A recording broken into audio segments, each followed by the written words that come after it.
이제 우리 하나님의 말씀을 봉독해 드리겠습니다. 오늘 우리에게 주시는 하나님의 말씀은 신약성경 사도행전 26장 29절에 있는 말씀입니다. 제가 봉독합니다. 바울이 이르되 말이 적으나 많으나 당신뿐만 아니라 오늘 내 말을 듣는 모든 사람도 다 이렇게 결박된 것 외에는 나와 같이 되기를 하나님께 원하나이다. 아멘. 여러분, 우스운 이야기이지만 무당들은 자기 아들, 딸이 무당되는 것을 절대로 원치 않는답니다. 이 점쟁이들도 귀신같이 점을 친다고 자랑을 하고 다니지만 자기 자식이 점쟁이가 되는 것을 원하지를 않는답니다. 그런데 여러분, 이상한 것은 목사님들은 하나같이 자기 자식들이 다 목사가 되기를 원하는 분들이 많습니다. 저도 신학교에 들어가서 보니 저희 클래스의 한 4분의 1이 목사님 자제분들이었습니다. 그분들은 신학교를 졸업하고 목회 현장에 나아가도 어려서부터 아버지 목회하는 것을 보고 경험하면서 자랐기 때문에 다른들보다 더 훨씬 더 행복한 목회를 잘들 하고 계십니다. 그래서 대를 이어 목사님의 자녀분들이 목사님 되신 분들이 많습니다. 근데 저는 아들이 아빠처럼 힘들게 공부를 많이 하고 아빠처럼 가난하게 살기는 싫다고 했고, 저도 소명의식이 없이 목사가 돼서는 안 된다고 생각을 하기 때문에 권하지를 않았습니다. 여러분은 어떻게 보실지 모르지만 보통 목사님들은 가난해도 힘들어도, 아니 마음고생이 많아도 하나님이 목사로 불러주신 것만으로도 감사하다고 생각을 하며 자신이 마냥 행복한 사람이라고 만족해하며 살아갑니다. 사실 그렇지 않습니까? 사람이 세상에 사람으로 태어나서 목사가 돼서 많은 사람에게 생명의 복음을 전해서 그 영혼을 구원해주고 하나님의 자녀로 인생을 살아가게 해주는 이 거룩한 목사직이야말로 얼마나 귀한 직책이겠습니까? 당연히 목사로서의 인생을 스스로 만족해하고 행복한 인생이라고 생각을 하고, 또 자녀도 소명의식만 있으면 목사가 되기를 원하는 것 당연합니다. 고대 그리스 철학자 디오게네스는 그의 철학적인 연구로도 유명했지만 그의 라이프 스타일이 특별히 많은 사람들의 입에 오르내렸습니다. 속에 텅 빈 큰 나무통 큰 걸 하나 구해가지고 이걸 떼굴떼굴 굴리면서 다니다가 추운 밤이 되면 그 속에 들어가서 쭈그리고 앉아서 잠을 잡니다. 그리고 나서 아침이 되면 그 나무통에서 나와서 아침 햇살 밝은 곳에 나와서 햇살을 쬐이곤 했습니다. 많은 사람이 찾아가서 그에게 인생의 철학을 배웁니다. 많은 사람에게 인생의 지혜를 또 가르쳐 주었답니다. 그런데 그의 삶의 모습이 도무지 이해할 수가 없는 그런 생을 살아간 겁니다. 당시에 그 소문을 듣던 알렉산더 대왕도 꼭 한번 그를 보고 싶어 했습니다. 그래서 직접 말을 타고 무로무로 디오게네스가 있는 시골 마을로 찾아갑니다. 말에서 내려서 그를 바라보니 정말 기인 중에 기인이었습니다. 뭐 이런 사람이 있나 싶었지만 문제는 그의 얼굴에 있었습니다. 얼굴이 그렇게 밝을 수가 없고 행복해하는 얼굴이었습니다.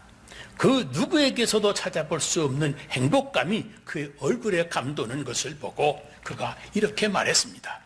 디오게네스, 당신에게 소원이 있어. 한 가지 소원이라도 있으면 말해보세요. 내가 꼭 들어주겠어. 디오게네스에게 말하자 그가 이렇게 대답을 하더랍니다. 한 가지 소원이 있습니다. 그게 뭔데요? 잠깐만 비켜서세요. 내가 지금 햇볕을 쬐이고 있는데 당신이 그 빛을 가리어서 내 몸이 다시 추워집니다. 조금만 비켜서세요. 이것 한 가지밖에 내 소원이 없습니다. 그러더랍니다. 알렉산더 대왕이 그곳을 떠나오면서 남긴 말이 또 아주 유명합니다. 내가 알렉산더가 아니었다라면 디오게네스가 되고 싶다. 내가 알렉산더가 아니었다라면 디오게네스가 되고 싶다. 이건 참 유명한 이야기입니다. 여러분, 인간은 누구나 소원도 많고 생각도 많고 욕망도 많고 그리고 꿈도 많습니다. 물론 이런 것이 없다면 사람이 아닐 겁니다. 그렇지 않습니까? 그러나 가장 중요한 것은 그런 소원이나 욕망들이 아닙니다. 더 중요한 것은 우리가 다 한 번 사는 인생인데 과연 행복한 인생을 살고 있는가? 행복해하는 인생인가 하는 겁니다. 그런데 사실 성공한 인생, 행복한 인생은 누구나 다 자신의 삶에 대해서 만족해하는 그 만족감이 있다고 하는 사실입니다. 그렇습니다. 행복한 사람이란 자신의 삶 자체를 스스로 만족해하는 사람입니다. 그렇지 않습니까? 현재 자기를 만족해하는 사람이 결국은 행복한 사람입니다. 행복해하는 사람은 과거에 대해서도 물론 후회하지 않습니다. 그 과거가 있기에 오늘의 내가 있다고 생각하기 때문입니다. 전에 좀 아픈 일이 있었고 고통스러운 일도 있었고 그렇다고 하지만 전혀 후회하지는 않습니다. 심지어 나를 괴롭혔던 그런 사람들까지도 고마우게 생각을 합니다. 왜냐하면 그런 일이 있어서 또 그런 분들을 만났기 때문에 오늘의 내가 있게 되었다고 지나고 보니 깨닫고 보니 고마운 분들인 겁니다. 그래서 과거에 후회가 없고 또 미래에 대해서도 아주 희망적으로 기대합니다. 앞에 있는 약속된 미래가 있기에 조금도 불안해하지 않는 것입니다. 그래서 과거도 현재도 미래도 모두를 그대로 긍정적으로 받아들여서 인생을 만족하게 생각하고 그리고 행복해 하는 것입니다. 그러니 마냥 행복한 것입니다. 이것만큼은 여러분 행복한 모든 사람에게 있어서 틀림이 없는 확실한 사실입니다. 하버드 대학의 비즈니스 스쿨에서 나오는 논문 중에 특별한 이론이 하나가 있답니다. 물론 일반화할 수가 없어서 신문이나 잡지에 발표하지는 않은 것인데 이 패밀리 비즈니스라고 하는 이론입니다. 패밀리 비즈니스, 특별한 용어를 사용을 합니다. 내용이 이렇습니다. 성공한 사람들을 조사, 연구해 보니까 그 사람들 가운데 공통된 특징이 하나가 있는데 우선 다 자기 자신이 하고 있는 일에 대해서 만족해하고 그리고 더 중요한 것은 사업도 그 성공도 자기 자식에게 물려주고 싶은 욕망이 있던 사람들이라는 겁니다. 물려주고 물려받는 것, 이것이 아주 중요한 겁니다. 그래서 자기 자식에게 물려주고 싶은 마음, 또 물려주고 남겨주는 기쁨, 그리고 물려받는 행복, 물려받고 또 거기에 자부심이 있고 따라서 만족해 하는 겁니다. 할아버지는 아버지에게, 아버지는 또 나에게 대를 물려서 이어오는데 단지 그 비즈니스 자체만이 아니라 그 비즈니스를 통해서 얻는 만족감 그리고 행복감까지 대를 이어서 내려오는 이런 사이클을 소위 패밀리 비즈니스 사이클이라고 한답니다. 이거를 좀 더 확실하게 말씀을 드리면 이렇습니다. 한 사람이 자기 노력 하나만 가지고는 절대 성공할 수가 없답니다. 우선 조상으로부터 물려받은 DNA, 그것이 있어야 됩니다. 이것이 있고 나서 거기에다가 내 노력이 합쳐질 때 그때 비로소 성공합니다. 물려받은 것은 아무것도 없는데 나 혼자 몸부림쳐봐야 그 당대에는 아무것도 이루는 것이 없다고 하는 겁니다. 그런데 경우에 따라서는 3대를 이어가게 된답니다. 할아버지로부터 DNA를 물려받고 또 그 지혜도 물려받고 그렇게 라이프 스타일과 그 노하우와 함께 경험과 정신적인 체질까지 농축이 되어 내려오는 겁니다. 그리고 마지막 자기 노력이 그 후에 합쳐질 때 비로소 성공할 수가 있다는 겁니다. 요새 우리는 껄핏하면 승계냐 세습이냐 말을 많이 하지만 여러분 아닙니다.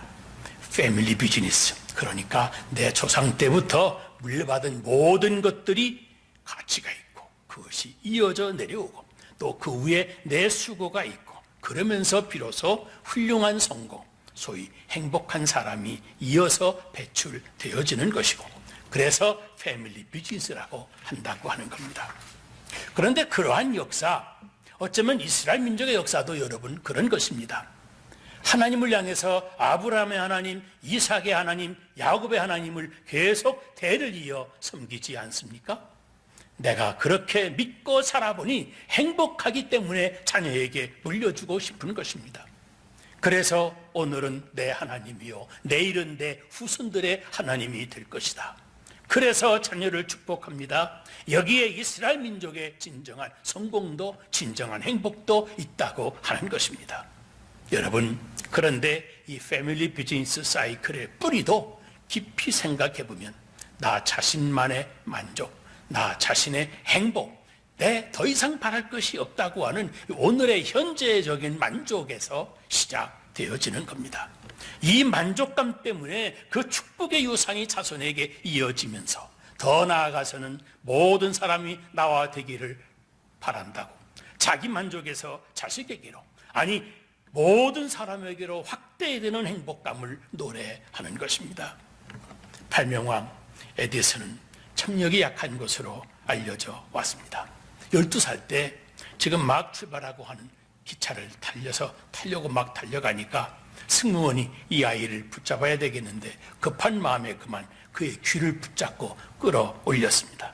그런데 얼마나 귀를 단단하게 잡았던지 그 왼쪽 귀가 아주 심하게 상처를 입고 나빠졌습니다. 결국 청각을 잃어버리고 맙니다.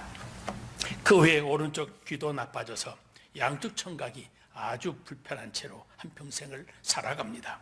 어떻게 생각하면 귀가 어둡다가 오는 이 핸디캡을 가지고 살아왔지만 에디슨은 그 핸디캡을 오히려 자기의 장점으로 잘 받아들이면서 살았습니다. 보세요. 아무것도 들리지 않으니까 자기 자신만의 생각을 깊이 할 수가 있었고 열심히 많은 책을 또 읽을 수가 있었습니다. 여러분, 시끄러운 차를 타고 다니면서 그러면서 책을 읽는 사람 보지 않습니까? 아주 시끄러운 데서도 막 집중을 잘하는 사람이 있습니다. 집중이 잘 된답니다. 청각이 있는 사람, 이상이 있는 사람들 당연히 긍정적으로 생각해 볼 사항입니다. 그래서 에디슨은 일기장에 이렇게 쓰고 있습니다. 나는 듣지 못하기에 더 많이 볼 수 있었다. 나는 다른 사람보다 더 집중할 수 있었고 책도 많이 볼 수 있었고 연구도 깊이 할 수 있었다. 그래서 오늘 내가 되었다. 이렇게 말입니다. 여러분, 우리가 가진 작은 핸디캡 혹은 불행, 그 속에 오히려 큰 성공의 비밀, 행복의 비밀이 있을 수도 있습니다. 사도 바울 오늘 본문에서 말합니다. 저는 이 성경 읽을 때마다 늘 감격을 합니다. 모든 사람이 다 나와 같이 되기를 바란다. 내가 여기 지금 감옥에 묶여있는 채 갇혀있다고 하는 거, 이 물리적인 현실 말고는 모든 사람이 다 나와 같이 되기를 원한다. 내 생각과 같이 되기를 바랍니다. 내 믿음과 같이 되기를 바랍니다. 모든 사람이 나와 같이 되기를 바랍니다. 여러분, 이 말씀이 얼마나 굉장한 선언입니까? 마냥 행복한 사람이 아니고서는 할 수 없는 자기 만족의 선언입니다. 그런데 이것이 여러분 효율적인 교육이고 나아가서는 이것이 선교의 기초입니다. 여러분, 자기 만족이 없으면 누구에게 함부로 말하지 말아야 됩니다. 자기 만족이 없으면서 떠드는 사람들 때문에 문제가 많습니다. 그 말 많은 사람들 때문에 세상이 시끄럽고 사실 진정한 교육도 되어지는 것이 하나도 없습니다. 나는 만족하지 아니하면서 남에게 강요하는 것, 그것이 문제입니다. 보세요. 부모가 자녀에게 나는 공부 못했다. 그러니 너는 공부 좀 잘해라. 여러분, 이러기 때문에 문제가 되는 겁니다. 내가 잘못 살았다. 너라도 좀 바로 살아라. 될 것 같죠? 안 되는 겁니다. 내가 만족하지 못했는데, 내가 행복하지 못한데, 여러분, 그런 말이 무슨 힘이 있겠습니까? 그런 말을 요즘에는 다 함께 네거티브라고 말을 한답니다. 그런데 네거티브 방법으로는 교육이 이루어지지가 않습니다. 그걸 우리가 알아야 됩니다. 어느 목사님이 교인 하나가 세상을 떠나게 됐다고 연락을 받고 그 임종 예배를 인도하러 가셨답니다. 근데 가보니 병원도 아니고 자기 집에서 세상을 떠나게 되었는데 그분이 술을 너무 많이 좋아했던 분이랍니다. 그 전에 한 번은 신방을 갔었는데 벽에 걸린 달력에 보니까 빨간색으로 매 날짜마다 빨간 동그라미를 그어 놓았더랍니다. 그래서 저게 뭐냐 하고 물었더니 그분이 술을 많이 먹고 들어온 날이라고 그러면서 전부 다 빨갛게 동그랗게 그려놓은 것을 설명하더랍니다. 그 집은 아버지만 예수를 안 믿고 온 집안 식구들이 신앙생활을 잘하고 있었는데 아들이 셋인데 아버지가 술만 먹고 들어오면 하도 집안을 소란하게 만드니까 그렇게 표시를 해 놓았다는 겁니다. 그런데 이 목사님이 임종할 때 가서 이제 보시니까 그 아버지가 세상을 떠나면서 마지막으로 눈을 뜨고 쭉 둘러보시더니 내 한마디 할 테니까 잘 들어라. 술 먹지 말아라. 그 유언 한마디 하고는 죽더랍니다. 그런데 여러분, 그러면 그 아들들이 술을 안 먹어야 될 것 아니겠습니까? 아버지가 유언으로까지 그렇게 가르친 교육이니 말이니까 말입니다. 그런데 언젠가 한번 비가 억수같이 쏟아지는 날인데 문을 두드리는 사람이 있어서 문을 열고 내다보니까 비를 맞으면서 그 아들이 서 있더랍니다. 술이 만취돼 가지고 들어와서는 목사님 아시다시피 우리 아버지가 술독 아니었습니까? 그렇지. 너희 아버지가 술 먹지 말라고 유언까지 하셨지. 그렇죠. 그런데 유언 가지고는 효과가 없는가 봐요. 그러면서 내가 그렇게 술을 안 먹기로 맹세를 했는데요. 이 혈통이라고 하는 건 속일 수가 없습니다. 그러면서 술을 마시고는 와서 비틀거리고 다니는 걸 보는데 목사님도 대책이 없더랍니다. 여러분 다시 말합니다. 네거티브 티칭, 부정적으로 가르쳐서는 안 됩니다. 나는 못했으니 네가 잘해라. 나는 안 먹었으니 너는 먹어라. 안 된다는 말이에요. 내가 먼저 먹어야 됩니다. 내가 먹고 나서 먹어보니 만족이 생겼다. 그러니 너도 먹어라 해야 되는 겁니다. 내가 먼저 하고 나를 따르라. 이것이 교육이고 이것이 효과가 있는 것입니다. 내가 만족하고 내가 먼저 행복해 하면서 그러면서 전하고 가르치고 외쳐야 되는 겁니다. 여러분 세상을 바로잡겠다고 해서 적폐청산한다고 하더니 뭐 개혁한다고 떠들면서 서로 상대방의 어두운 면만을 들춰대고 싸우고 야단이지 않습니까? 뭐 남의 과거 어두운 부정을 추적을 해서 개혁한다고 하지만 그렇게 하면 여러분 세상만 시끄럽습니다. 고쳐지는 것 절대 없습니다. 왜요? 네거티브는 통하지 않는 겁니다. 그러므로 포지티브로 선회해야만 됩니다. 긍정적인 방향으로 바꾸어야 됩니다. 방향을 바꾸어서 이제라도 여러분 사도 바울에게 배워야 됩니다. 그리고 우리도 사도 바울처럼 이렇게 말할 수가 있어야 됩니다. 다 나와 같이 되기를 하나님께 원합니다. 보세요. 사도 바울이 아그리빠 왕 앞에서 재판을 받는 중인데도 그 법정에서 그런 선언을 하는 것입니다. 모든 사람이 나와 같이 되기를 원합니다. 말하자면 나는 믿는 신앙으로 살아보았습니다. 그런데 참 만족합니다. 나는 예수를 믿습니다. 십자가의 도를 믿습니다. 복음을 믿습니다. 그런 믿음을 가지고 내 인생을 살아보니 아주 만족합니다. 나는 참으로 행복한 사람입니다. 그러니 여러분도 나와 같이 되기를 원합니다. 그런 뜻 아니겠습니까? 갈라디아서 1장에 보면 사도 바울은 내가 전한 복음 외에 다른 복음을 전하는 자는 저주를 받을지어다 라고 말을 합니다. 이 절대적인 신앙, 절대적인 복음에 대한 확신 있는 것입니다. 모든 사람이 나와 같이 믿기를 원합니다. 나는 내가 아는 예수님이 있는데 여기 있는 모든 사람이 나와 같이 예수님을 알고 나와 같이 예수를 그렇게 믿고 살기를 바랍니다. 여러분 지식이라고 하는 것도 그렇습니다. 한번 알았다가 나중에 살아보면서 좀 더 좀 더 정확한 지식을 알게 되기도 할 때가 있습니다. 그래서 그 새 지식을 알게 되면 지난날의 과거의 지식을 부인하기도 합니다. 아, 그때 내가 잘못 알았었다. 이제 와서 보니 이 말이, 이 지식이 옳다고 생각을 한다. 그렇지 않습니까? 그렇게 한쪽으로 후회하면서 다른 한쪽을 선택을 하지만 그런데 여러분 참 지식, 진리라고 하는 것은 그렇지 않습니다. 전에 옛날에 알았던 거 역시 옳습니다. 그 진리가 옳습니다. 그때 그 지식이 맞습니다. 그런데 세월이 갈수록 살아보니 그것이 더 정말 맞습니다. 그럴 때 그 생각이 맞는 생각이고 그 진리가 맞는 진리입니다. 보세요. 생활 속에서 이미 알고 있는 지식을 계속 확증해 나가는 것처럼 행복한 것도 없습니다. 그래서 사도 바울이 말합니다. 내가 아는 지식처럼 너희도 그런 지식을 갖기를 원합니다. 내가 행하고 있는 바가 내가 살아온 길이었습니다. 나의 업적이 있고 내 실적도 있습니다. 내 인생에 직접 적용을 해보니 정확하게 맞는 지식입니다. 지나고 보니 과연 진리였습니다. 그래서 나는 지금도 스스로 만족합니다. 아니, 나는 행복합니다. 그러니 내가 살아오고 있는 것처럼 여러분도 그렇게 예수 믿고 그 복음을 믿고 살아가게 되기를 원합니다. 그런 겁니다. 내가 목적한 것처럼 목적하고 내가 사는 라이프 스타일을 여러분이 닮아가기를 바랍니다. 모든 사람이 다 나와 같이 되기를 원합니다. 그러는 겁니다. 우리 예수님도 십자가에 돌아가시던 전날 밤에 말씀을 하십니다. 내 평안을 너희에게 주노라. 나의 평안을 너희에게 주노라.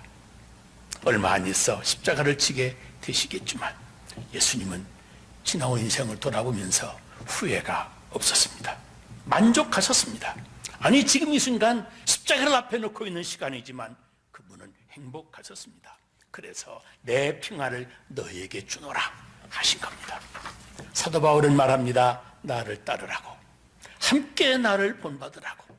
그 감옥에서 깊은 속에서 고생을 하고 있고 언제 죽을지 모르는 두려움에 있을지라도 그 환경은 상관이 없습니다. 모두 그 깊은 곳에 자기 만족이 있습니다. 그러므로 능력이 있는 겁니다. 하나님의 은혜 안에 있는 자기 자신을 만족해 하고 있는 자기 자긍심이 있습니다. 그리고 현실에 대해서도 만족하고 행복해 합니다.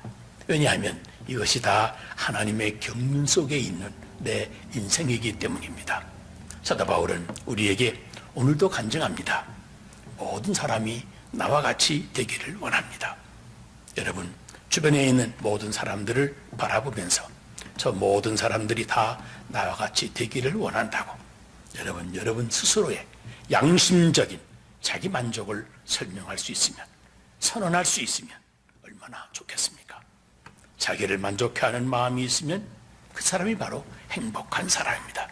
그것이 예수님을 제대로 믿는 그리스도인의 자긍심이고 바로 그 만족과 행복을 전하는 것이, 그것이 전도요 선교입니다. 사실 예수 믿는 믿음 안에서 얼마든지 자기 자신을 있는 그대로 만족해하고 감사하고 행복해 할 수 있습니다. 오늘도 만족하고 행복하지만 내일은 보다 더 행복한 사람으로, 더 행복해 할 수 있는 사람으로 살아갈 것을 확신하는 것입니다. 우리 안디옥의 식구 여러분 모두가 다 이런 만족감에 젖어 사는 행복한 사람이 되시기를 주의 이름으로 축복합니다.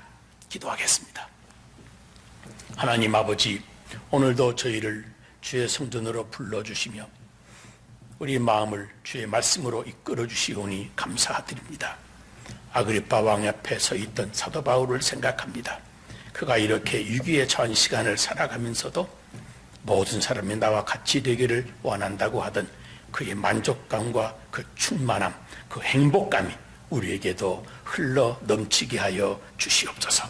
예수님 거룩하신 이름으로 기도드리옵나이다. 아멘.